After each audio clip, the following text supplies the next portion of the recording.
Today, my friends, we have for you another breakdown here at Town Hall 11. This time, we're looking at 3 different strategies that you guys can use at Town Hall 11 to defeat ring style or common base designs, as well as using the bat spells to deal with them.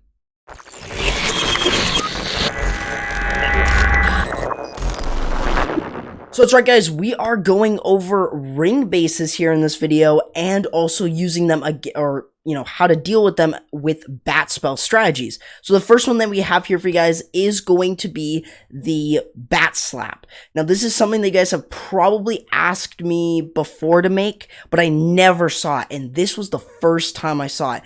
I saw it during my stream, and it's pretty interesting. It's a pretty interesting strategy. So let me gather what I know from this. Now, from doing a little bit of research from, just looking at some other YouTubers' videos on this, I can definitely tell that you're using a queen walk primarily to make sure that you're creating one side of the funnel. It's really not that bad. It's pretty easy to do. Honestly, it's really not even that bad.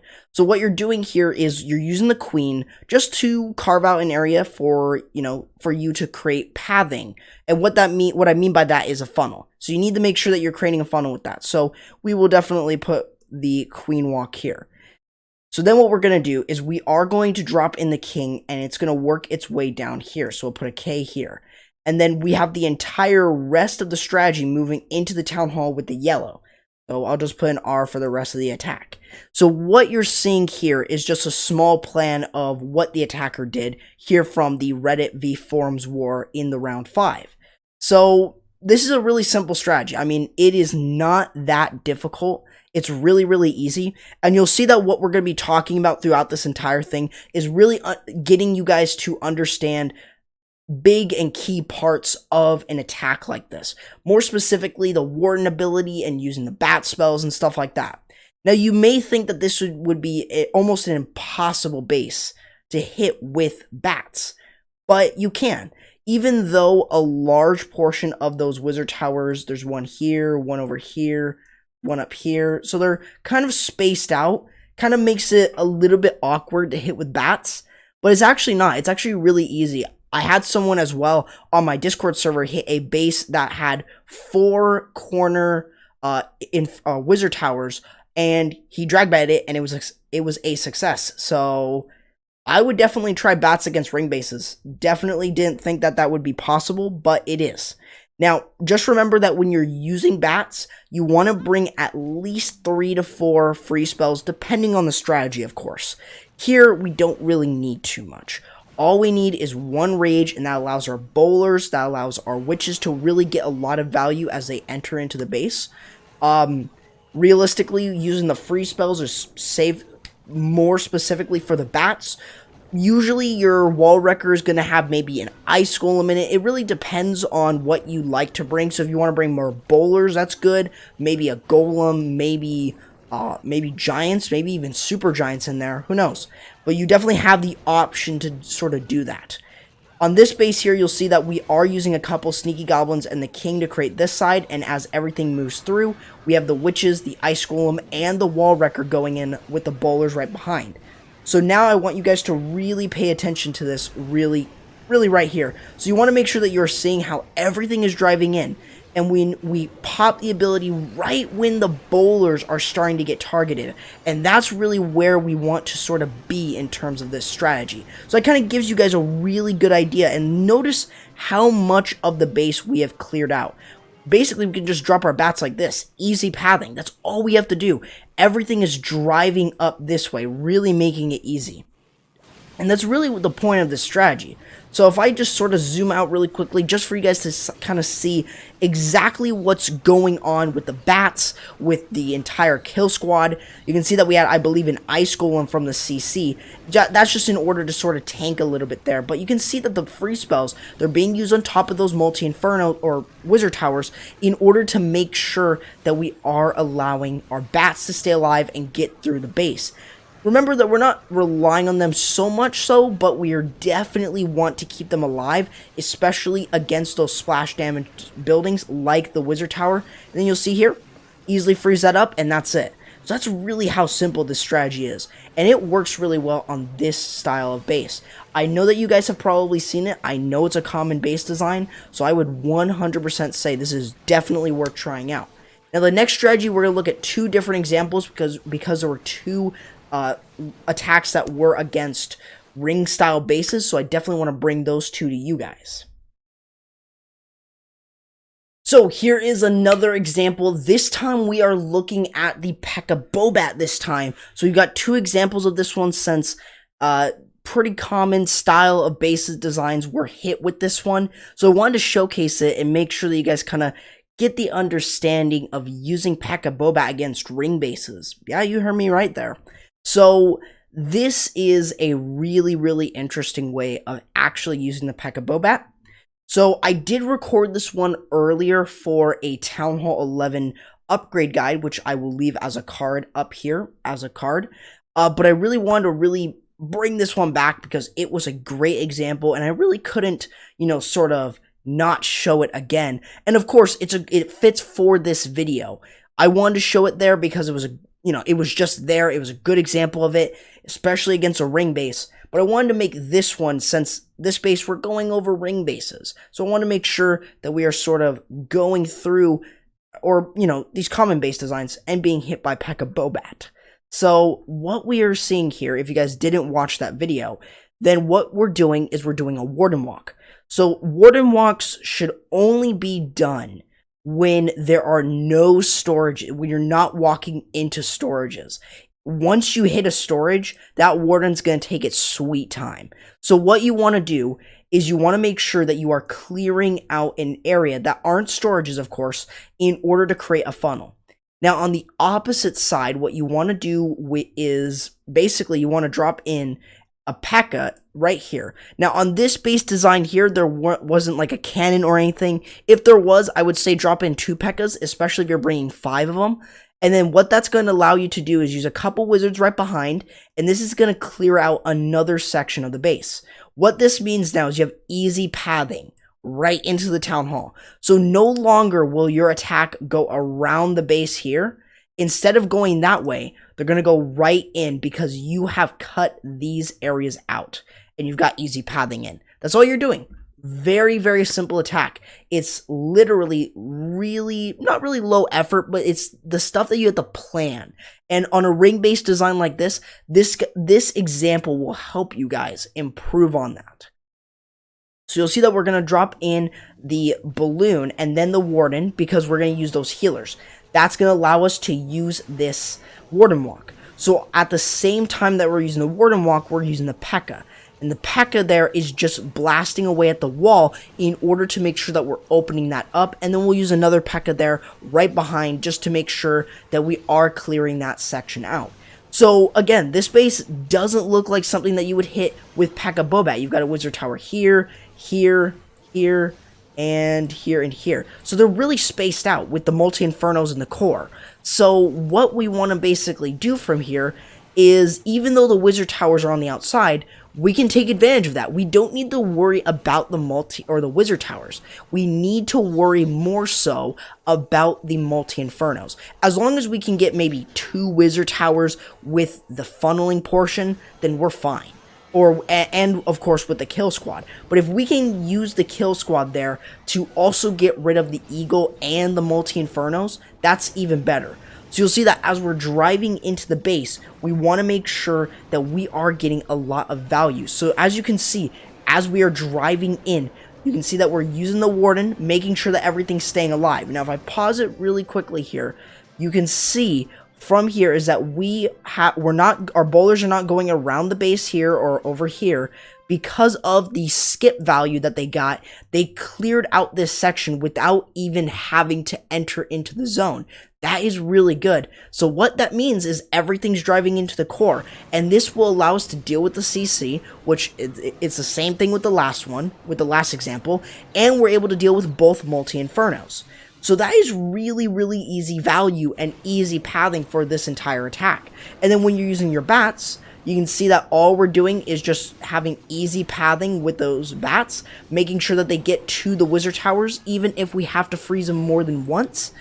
Outside of that, though, it should be an easy wreck, especially if the wizard towers are being tanked for by something else like a bowler or a Pekka or something like that. So that's really where you want to really take your time and taking a look at it. So like right here, you'll see that even though they do split, they are going to mostly, you know, not really stay alive for the most part, but as long as you're able to get rid of a large chunk of the defenses, you're going to be good to go. And that is a really good example of using the Pekka BoBat against a base design like this. Yeah, it may not be the same base design that you see, but when I saw this one, I was like, ooh, this is definitely a really good example to bring because it's a ring base and it's using Pekka BoBat in a way that I didn't think so, where you would be using a Warden Walk and then you're using the Pekkas on the other side, which of course I knew that you would use Pekkas on the other side, but I didn't know how to deal with ring bases in this fashion. So definitely really interesting to know. Definitely very good to cover. We've got another really common base design coming up as well with Pekka BoBat. Now, I am sure a lot of people have seen this base design before, or at least a variation of it. This is a pretty common base design, and I will have to say this, I was kind of surprised in terms of how Birme does this attack. Mostly because it's something that I would never try to do. Because, of course, it's kind of like a teaser base. So it's teasing you to enter in from the bottom, which that's exactly what he does because all the wizard towers are here. Literally, all he has to do is just really send his attack in here. Really doesn't have to do much other than that. He gets 3 easy wizard towers, both multi-infernos. He's able to instantly clear this entire section. And then he just has to bat the other portion that's all the way up here. That is a really, really simple way of using this. So I don't want to really hold up anyone, but I mean, this is really, really easy. And this is a really good example of showing something a little bit different. We're showcasing, you know, of course you guys have probably seen this base, and you can see even, of course, a couple sneaky goblins, which are really good. Remember that it takes 3 of them in order to take out a storage. So make sure that you know that. It's only 1 for a collector and 3 for a storage. Now, if you take a look here, we're sending everything in. There's not really too much of a funnel being set here. So all we're doing is just literally spamming everything in. We've got things walking this way. We've got, you know, we don't got too much walking this way, but we have a lot walking towards the other side. But you can see, though, that we're just looking for the wizard towers. So this is the reason why this can work on this particular base, because mostly we don't really even need to make a nice funnel for this. We're gonna be able to easily really get through this section, partially because we can still get the eagle, which again, it's not gonna be too much of an issue. And on top of that, we have the queen going in, and all the wizard towers were down there. So what's the point of attacking from the opposite side if the town hall is somewhat offset and all the wizard towers are at the bottom? Really makes no difference. So it really makes it where you can just plan where you're hitting, and you just need to use your free spells over the eagle if you don't get it. So that's really, really good for you. So you can see that we're dropping the freeze a little too late there because it is still going to be following those bats. So it's going to take a fair chunk of them out. But make sure that you're looking at that, because you can definitely still earn the triple with a sort of strategy like this. And of course, even though the bats got completely taken out by the eagle, great example of why the eagle is one of the most important structures to get, especially with Pekka BoBat. But outside of it, you know, all you're going to be basically doing is just making sure that you can sort of clear up the rest of the outside of the base. And from here, you know, it looks like it's not going to be a triple. It looks like he's going to fail on time, but he doesn't. And that is a really, really interesting part. So I think this was a good one to show. Not a perfect example. No attack is perfect. But I will have to say that it's still a good example just to show that maybe if you set a better funnel, you would have been able to get a lot of really good value. But still a great replay in terms of just showing you guys some ways to use this one. So with that being said, let's move on into our final one, which is going to be Dragbat.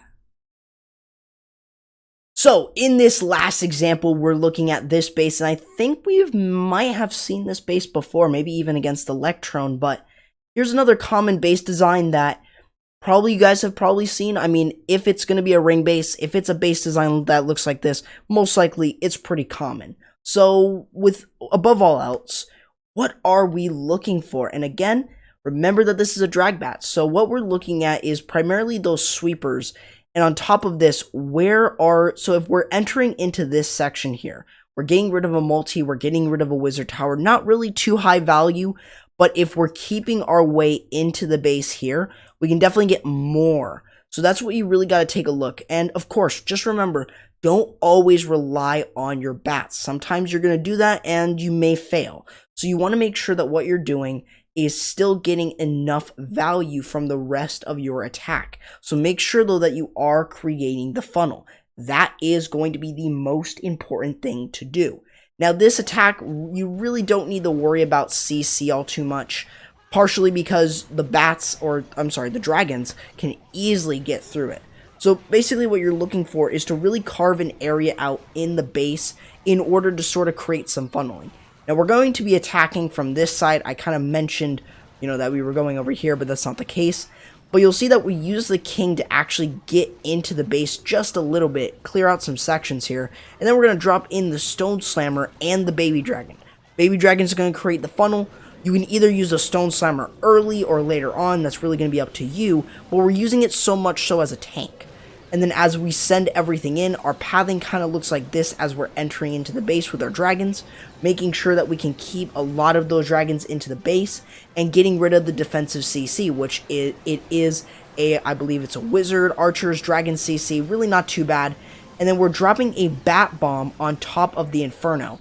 Though remember that we do need to freeze it up periodically. Usually I would use a rage spell with it. It's just going to be so much better and you're going to easily get through that.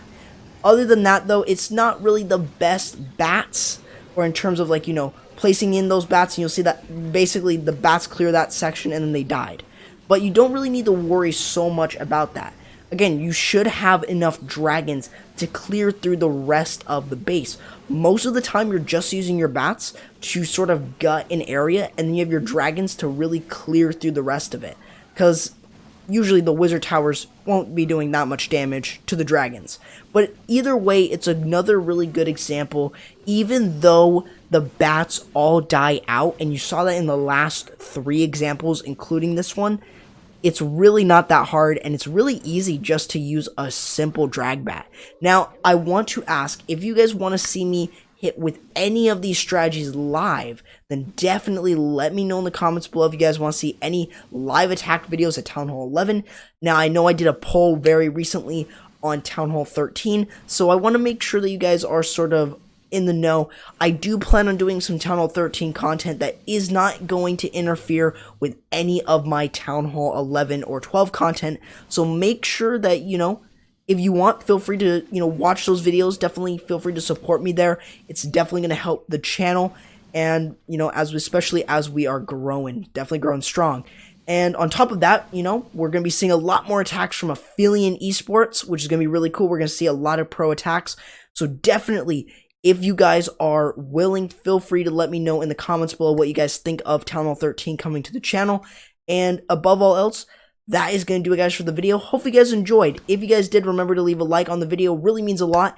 And also, don't forget to hit the subscribe button if you are new to the channel, or if you guys do enjoy the content. Another thing is, don't forget to hit the notification bell so you guys don't miss anything.